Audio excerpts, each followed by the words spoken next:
But I'll tell you, our issues as Africans today are issues of the mind. The most dangerous African of today is an African who is colonized, educated or not. Coming from Zimbabwe, I can honestly tell you that the people who are moving Zimbabwe in terms of the awakening are the villagers.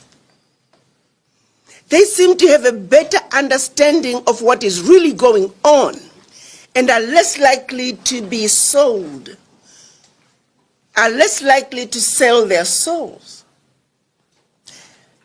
And you must look at the people around you.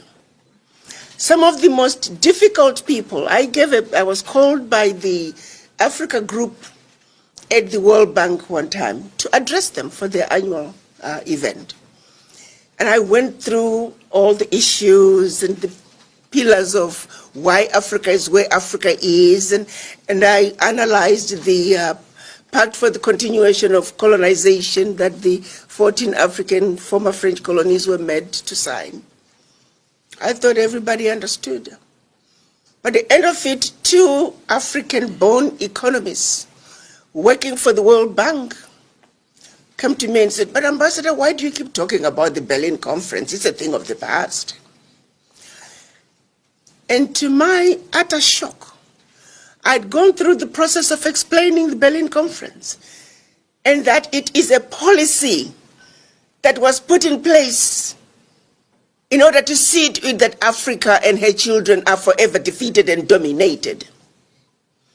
And that as long as we have a country called Togo, as long as we have a country called Burkina Faso, as long as we have a country called Malawi, we are defeated. Intentionally so.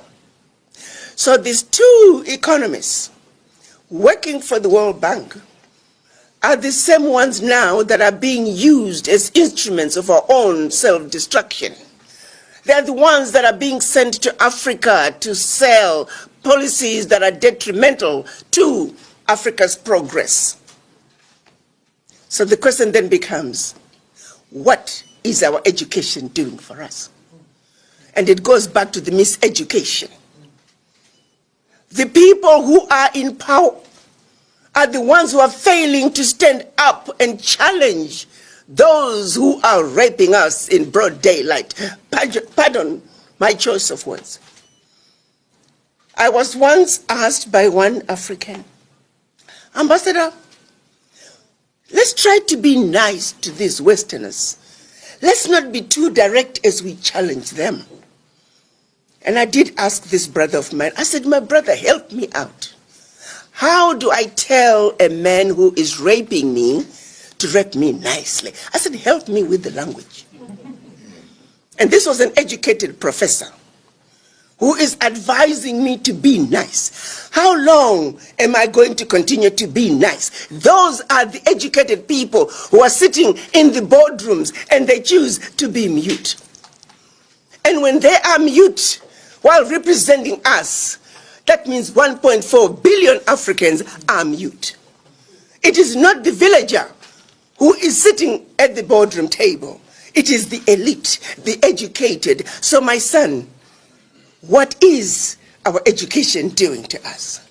What have we done to undo the colonial education? I hear right here in Ghana, perfect example.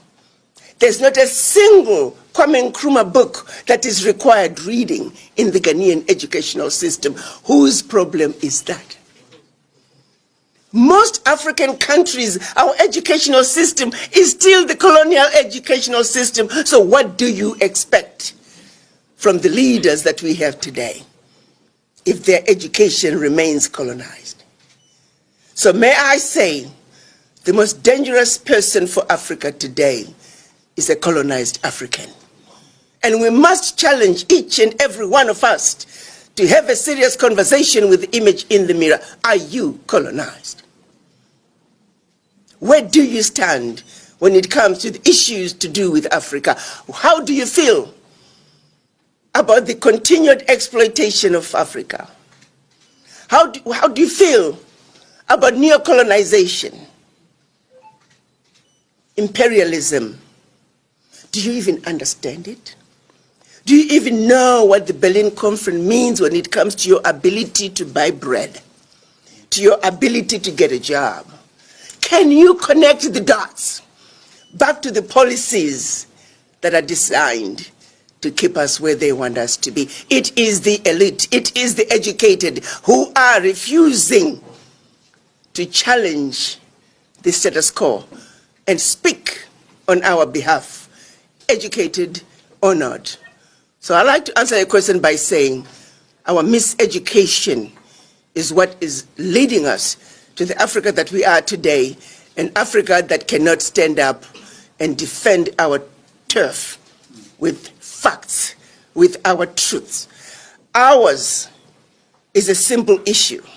You see, truths and facts, these are constants that never change. All we gotta do is stand up. I like to end by saying, some of you have seen a poster.